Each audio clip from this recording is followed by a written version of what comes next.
Watch this.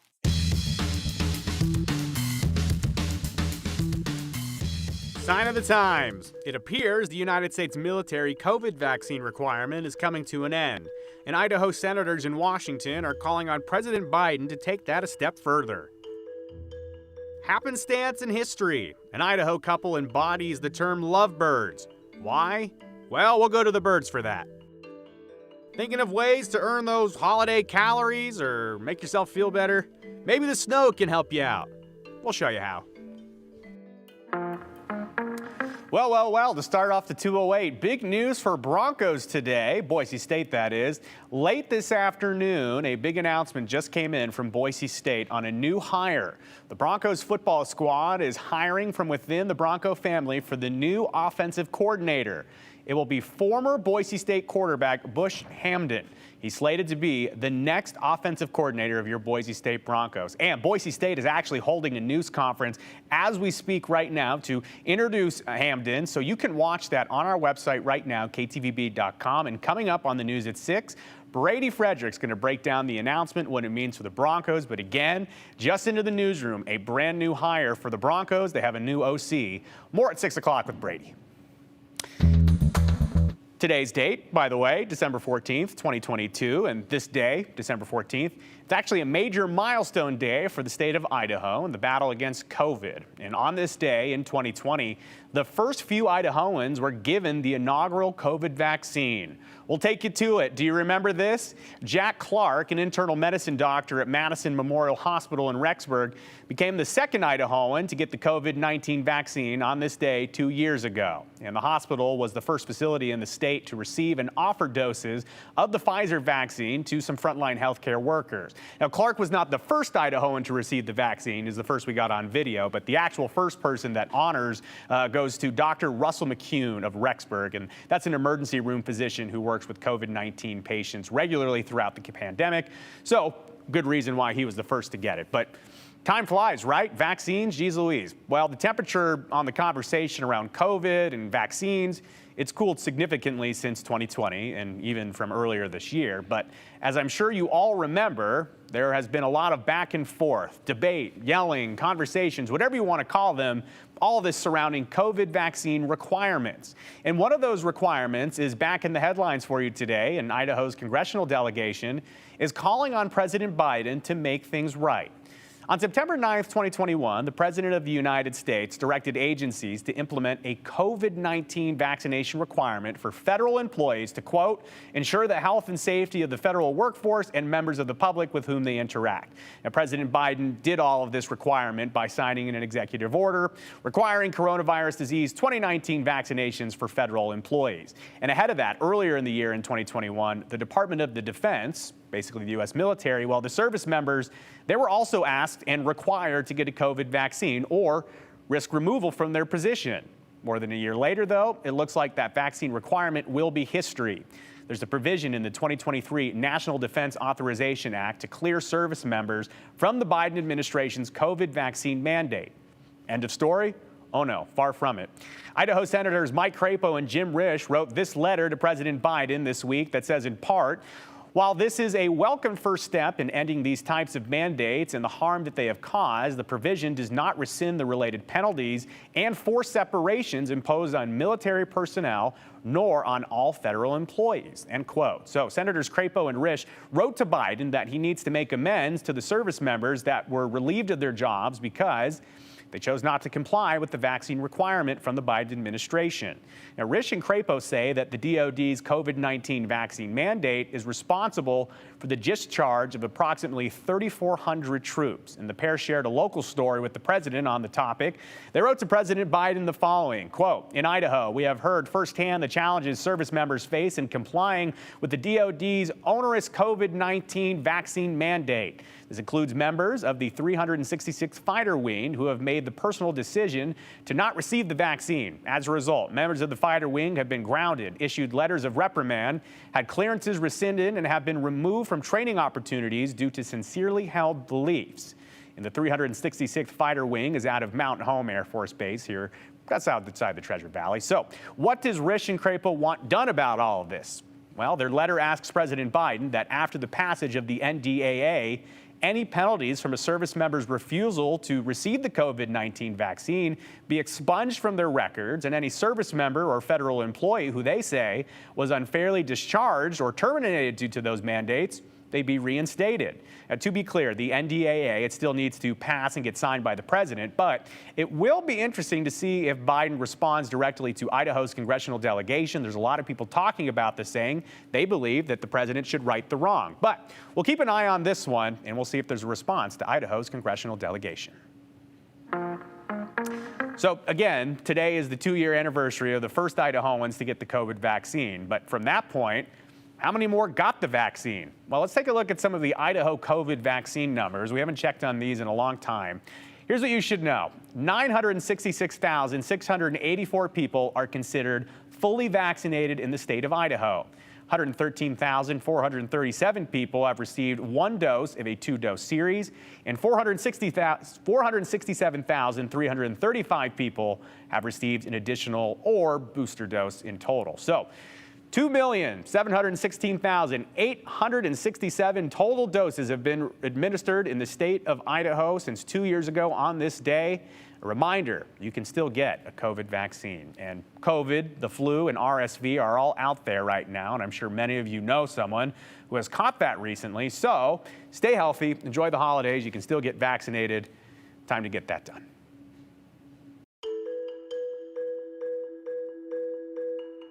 Flying south for the winter? You might be in good company. Maybe. The longest living songbird keeps returning to the Boise area, so we'll introduce you to him. Want to know what was going on 100 years ago today? We've got that covered with the news of the day from 1922. That's a good one. Maybe there's something, though, that you'd like to share with us from the past, the present. Maybe you can tell us the future. You can text us anytime. 208-321-5614. Share us your story ideas, thoughts, comments, complaints, anything, but please be sure to include your name and hashtag the 208. And stay tuned, we're going to share some of your comments live at the end of the program.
I'm sure many of you know the story of how birds fly south for the winter. How can you blame them on a cold day like today? But some of those birds, they end up traveling thousands of miles one way. What if I told you that there was a songbird who has likely traveled tens of thousands of miles over their lifetime? And the record for the longest living black-headed grosbeak belongs to a bird who makes their breeding home along the Boise Ridge. For nearly 30 years, the Intermountain Bird Observatory has been, well, observing birds around Boise, with the goal being conservation. So it's sort of the finger on the pulse. We can get an idea of, how are these common species doing? Are they sustaining their populations? Are they declining? And if they're declining, is there anything we can do about it? To do that, it helps to know how many you have. So since 1997, the observatory spends every summer and fall 3 months at Lucky Peak banding songbirds. Just a little lightweight aluminum band around their leg. And that lets us count how many birds have come through our station, and it gives us a really good idea of sort of the ages of the birds that are coming through, and that allows us to track population trends over time. Time is why we're telling you this story. And it takes us back to July of 2008, when Heidi was new to the observatory. Yeah, it really was. It was like my first month ever bird banding. She would help catch them, band them, and snap a picture of them. And so we caught this grosbeak. He was a 1-year-old. He was probably nesting for the first time. Yeah, and you can see his little brown wing feathers, so that's when he was a little baby. At the time, a pretty common catch. We band, about 60 grosbeaks a year and thousands of other birds. But this grosbeak would garner another look. We recaught him in 2010, which, having a bird that's 3-4 years old, that's not that remarkable. Neither is not seeing the same bird more than twice. Yeah, we assume a lot of our birds probably live 4 or 5 years, and then we don't see them again, and we assume, all right, they lived their life, they had some babies, great. And if that were the last we heard of that grosbeak, then this story would be pretty unremarkable too. But jump ahead a dozen years, to the summer of 2022. The crew caught a grosbeak who was already banded. They wrote down his number, took his picture, and let him go. Then a few weeks ago, while putting this summer's band numbers into the database, Heidi saw it. Whoa, that's a really old band number. Where did this bird come from? But Heidi knew. I actually recognize, so 1991 is like a sequence that I remember because it was the first year that I was banding songbirds up there. She also remembers it for another reason. You see, that first photo from that first year, that grosbeak was biting and being held by her future husband, Jay. But it was only the 4th day I'd ever met him before, so. So it took a while for the bird lovers to become lovebirds themselves. Another 8 years to start dating, another 2 years to get married. Now they have a toddler with another on the way. Yeah. So this grosbeak has been at Lucky Peak and at our station for as long as I have, which is cool. Oh, right, back to the grosbeak. First banded in 2008, still alive in 2022, that means this bird would be 15 years and plus or minus a couple months. Is that normal? It's the world record, as far as we know, for black-headed grosbeaks. So it's the longest lived of his species that's ever been recorded before. They cross-checked that record on the Bird Banding Laboratory, who keeps track of longevity records. And sure enough, before this was a black-headed grosbeak that was 11 years old, and he was caught in 2005 in Montana. Now this guy's the new record. That number of years, though, pales in comparison to the number of miles this ancient grosbeak has likely gone in his yearly migration to Mexico. We added up, we think minimum he had to have gone 30 or 45,000 miles in his life so far. A life that is not only a test of time, but a testament to the work of the Intermountain Bird Observatory. It's only because of that band number that we're able to actually say, wow, this guy's really old grandpa grosbeak. And so yeah, it gives us this sense of pride of, wow, like we're protecting this habitat and getting really good data about these species, and it's all working out. So yeah, it's pretty cool to see. I'm guessing this next spring, you're gonna be looking for him. Yes.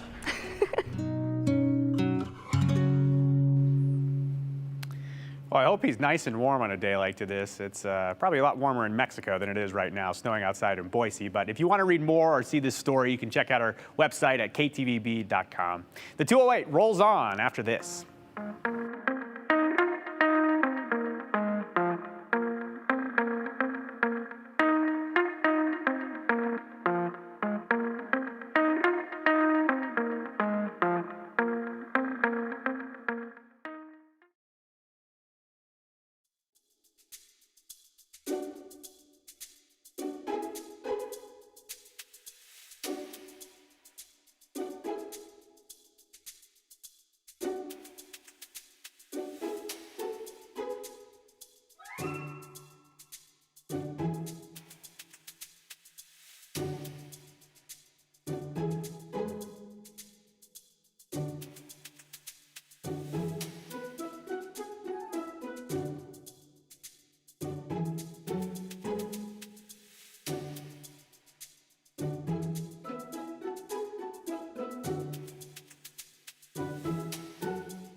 All right, folks, here's your reminder. Christmas is 10 days away, so get the packages in the mail. But thankfully, we have a couple gift ideas for those of you who are waiting for the absolute last minute.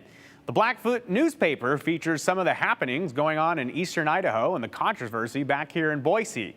In this installation of This Day in History, we look at today's headlines from the Idaho Republican from December 14th, 1922. It's the Idaho Republican, December 14, 1922. Modern Woodmen celebrate. The Modern Woodmen Lodge of Blackfoot celebrated their 25th anniversary by adopting 25 new members. Well-ed men in selecting women's gifts, the Brown Heart Company is helping husbands, brothers, and uncles easily choose gifts from effective displays. Choosing will be easily done with the pleasure. Controversy in Boise. Heated debates and speeches in the Idaho Statesman as graduate staff and mothers went back and forth on school activities and increasing test scores rather than athletics in the Idaho capital city.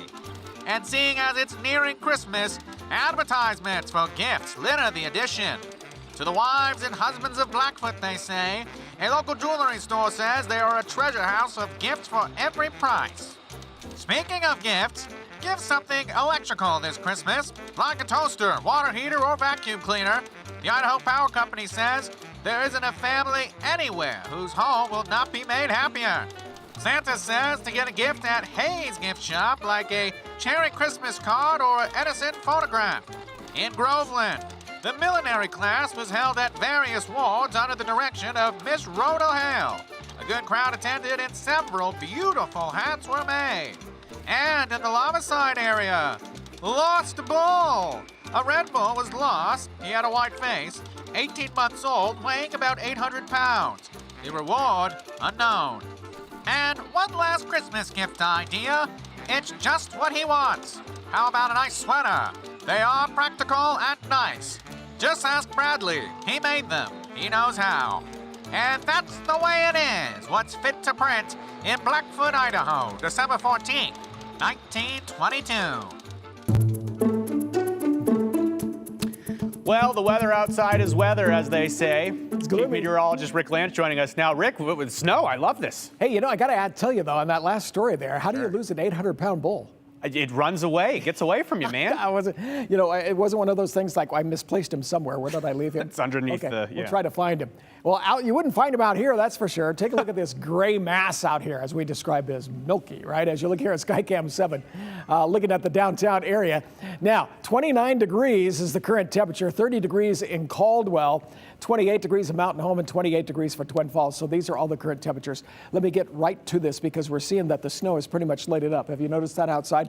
It has already for Ontario, Weiser, Caldwell. It's starting to do that somewhat here in Boise. So after that, the traffic will basically keep some of these roads, if you're on the main roads, it'll keep it somewhat warm. But I'm just kind of concerned about some of these colder temperatures tonight for black ice and some areas of ice around the area. See how it's starting to clear up, coming in out here to the west. And I'm anticipating a low tonight about 22. Some spots could be as low as 19 degrees. It's a cold morning, and we still have that funnel of cold air and clear conditions that's coming into the area. So watch for fog. And as far as snow, we're not getting much here in the valley, so not much anticipated. We changed it in Mountain Home as far as amounts of precipitation and snow. And then in Twin Falls, there could still be a couple of inches of snow there. And that's even a little more than Haley, that could have about an inch of snow in the forecast. So as you look at the 7-day forecast here, I see the low tonight and high tomorrow 29. It's going to be dry, fog around the area, maybe a little snow sun, maybe a little sun that's going to be breaking in. Friday, now look at these low temperatures. And Sunday morning, I don't know if there's a difference between 10 or 7, or even 12. But you can see that it's going to be dry and cold through that portion. Later Monday night, Tuesday, and Wednesday, we're going to watch these storm systems once again. And because of the overcast, it's going to bring up these temperatures just a bit. Now, let's take a look here at the Magic Valley. And you're going to see some cold nights, too. Sunday morning down to 2. Down to 3 degrees for Saturday and that dry spell. And then next week, or that is the end of next week, there is a chance of maybe some snow showers coming into the area. And the mountains, well, even in the mountains, you'll see down to a 0 on Saturday morning, Sunday down to about 4 degrees. So some cold overnight lows, high temperatures into the 20s. Now, I say some snow in the morning. Most of the snow will be decreasing likely after midnight. But you'll be having some snow there as well as some wet areas where temperatures are going to be dropping down, and you're going to be seeing some freezing and some rough road conditions. The next Tuesday and Wednesday, back to a chance of some snow showers. So that kind of covers the entire area. And the whole thing about that is wear something nice and warm. And on those roads, please be careful. They could be slick, especially tomorrow morning. Oh, yeah. Well, also, if you're looking for an activity to do with the kids on holiday break, just pour some water outside and you can show them how ice is made. Maybe not. All right, let's talk about heart health just for a minute. With the recent snow, some are probably working to dig out their cars after work, or maybe needing a shovel to drive all the snow out of their area. But maybe there's a more healthy option to shoveling snow. Depends who you ask. But back in 2001, John Miller asked and got several differing answers in this week's 208 Redial. Make no bones about it, Corey Gilmer does not enjoy snow shoveling. Snow shoveling's the basic part of it. But luckily, a new study's out saying, hey, snow shoveling isn't good for you, so maybe you shouldn't do it at all. It suggests a snow blower might be a much healthier alternative. I don't think so. The study, which says snow shoveling may be dangerous, as cited by a snowblower manufacturer, says I may be causing cardiovascular strain on myself, among other things. But could shoveling a sidewalk really be threatening to my heart?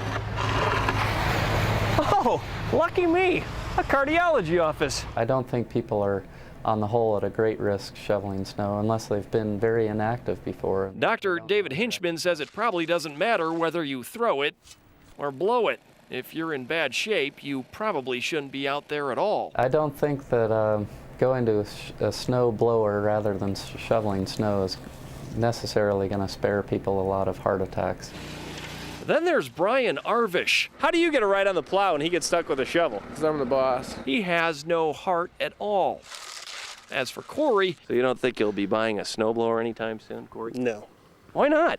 Well, I don't need it. I'm physically well able, so. Study or no study, in Corey's case, he's probably not off the hook. Probably not. At least he's still alive. Nice job!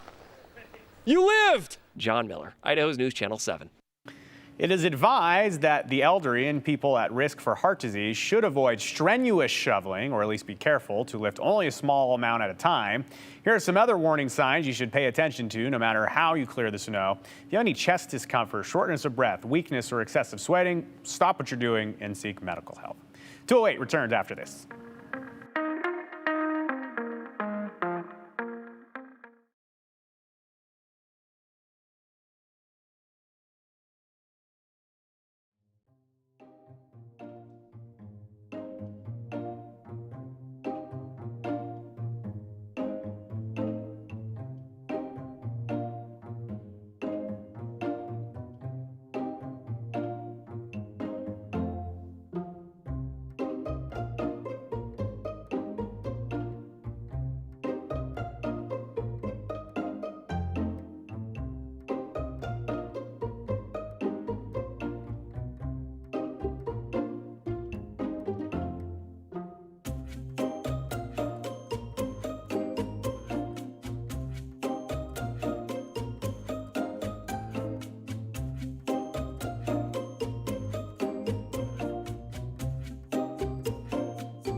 All right, let's see how we did today, according to you, the commenters at home. This person says, where else would we learn about two lovebirds who fell for each other while tracking birds, including one that just keeps going and going? Love the 208. That's David in Boise. David, thank you so much for sharing. Yes, Brian Holmes, Kevin Esslinger, they knocked that one out of the park, so that's a great one. This person says COVID kills, long COVID kills as well. Seems like a good idea to have critical workers like military personnel protected. Rish and Crapo are just pandering to their base. Hashtag the 208. That's Jack in Boise. And that's in reference to our story about the Rish and Crapo asking President Biden to basically make amends for asking people that they either had to get a vaccine or they had to leave the U.S. military. So we'll follow that one up. Walt says these disciplined and or discharged troops made decisions. Let them live with the consequences of their actions. Walt, thank you for your comment. This last one, I hope that grosbeak lives to set more records. What a wonderful story. That is a wonderful story. So we'll leave it there. We'll see you back here tomorrow, right before 5 o'clock. This is 208.